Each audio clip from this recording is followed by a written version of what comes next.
Hi friends, welcome back to Rekha RJ YouTube channel. ఈరోజు నా food క్రేవింగ్స్లో నాకు ఎగ్ కీమా కర్రీ తినాలనిపించింది. సో ఆర్జెని రిక్వెస్ట్ చేసి మేమిద్దరు కలిసి ట్రై చేసాము. ఇక్కడ ఫస్ట్ మేమైతే ప్యాన్ పెట్టేసుకొని అందులో ఆయిల్ ఇంకా జీలకర్ర, ఆనియన్స్ అన్నీ వేసి హై ఫ్లేమ్లో అయితే వేయించాలి. హై ఫ్లేమ్లో వేయిస్తేనే మంచిగా టేస్ట్ వస్తాయి అన్నమాట. నెక్స్ట్ ఇందులోకి గ్రీన్ చిల్లీ ఇంకా అల్లం వెల్లుల్లి పేస్ట్ వేసి మంచిగా వేయించుకోవాలి.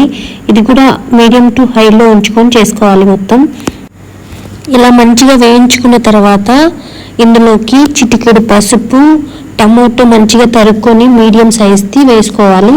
అది మంచిగా మగ్గిన తర్వాత సాల్ట్, కారం, ధనియా పౌడర్ ఇవన్నీ యాడ్ చేసుకొని మళ్ళీ ఒకసారి మంచిగా కలుపుకోవాలి. ఇవన్నీ మసాలాలు మంచిగా అక్కడున్న ఇంగ్రీడియంట్స్కి అంతా పట్టాలి కాబట్టి జీలకర్ర పౌడరు ఇంకా గరం మసాలా పౌడర్ అన్నీ ఇక్కడ యాడ్ చేసుకోవాలి. ఎందుకంటే అవన్నీ కొద్దిసేపు వేయించిన తర్వాత పచ్చివాసన లేకుండా పోతుంది. ఇలా ఫైనల్గా ఈ కన్సిస్టెన్సీ వచ్చిన తర్వాత ఇందులోకి క్యాప్సికమ్ వేసుకోవాలి. క్యాప్సికమ్ కూడా హై ఫ్లేమ్లోనే ఉడికించుకోవాలి. ఎందుకంటే అది క్రంచీగా ఉంటే మంచిగా ఉంటుంది తినేటప్పుడు. ఇందులో కొంచెం వాటర్ యాడ్ చేసుకొని ఫైనల్గా ఈ కన్సిస్టెన్సీ వచ్చినప్పుడు ఇలా బాయిల్ అవుతున్నప్పుడు ఇందులోకి ఆల్రెడీ మనం బాయిల్ చేసి పెట్టుకున్న ఎగ్స్ని వాటిని చెక్కు తీసేసి వాటిని గ్రేడింగ్ చేయాలి. ఇలా చేస్తే అదంతా కొంచెం గ్రేవీగా ఫామ్ అవుతుంది. ఇలా ఫైనల్గా మొత్తం కలుపుకున్న తర్వాత ఇలా కన్సిస్టెన్సీ మనకు సరిపడంత ఉంది అనుకున్నప్పుడు గ్యాస్ ఆఫ్ చేసుకొని సర్వ్ చేసుకో.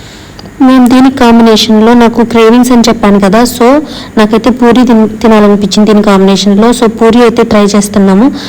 పూరి కూడా చాలా బాగా వచ్చింది. ఫైనల్గా రెండు కలిపి తింటుంటే వర్త్ వర్మ వర్త్ అని డైలాగ్ అయితే చెప్పుకోవాల్సిందే, అంత మంచిగా వచ్చింది కర్రీ అయితే. మేము ట్రై చేస్తున్నాము. అంత పెద్దగా మాకు వంటలు తెలియదు, కాకపోతే మేము చేసుకున్నదాన్ని మీతో షేర్ చేస్తున్నాను. ఎలా ఉందో కామెంట్స్లో నాతో చెప్పండి. మీరు ట్రై చేయండి, చాలా బాగుంది. వర్షం పడినప్పుడైతే ఈ రెసిపీస్ ఇంకా చాలా బాగుంటాయి. సో మేము ఎంజాయ్ చేస్తాము, మీరు ఎంజాయ్ చేయండి. Thanks for watching Rekha RJ.